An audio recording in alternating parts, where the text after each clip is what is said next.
مادرم پا به پای غم من پیر شد و حرف نزد.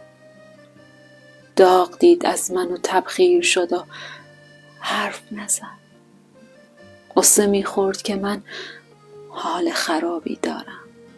از همین غصه من سیر شد و حرف نزد.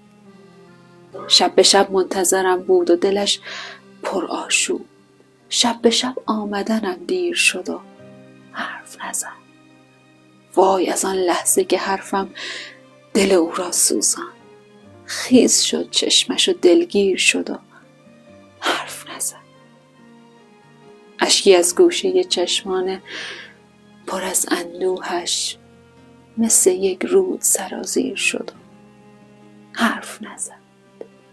صورت پر شده از چین و چروکش یعنی مادرم خسته شد و پیر شد و حرف نزد.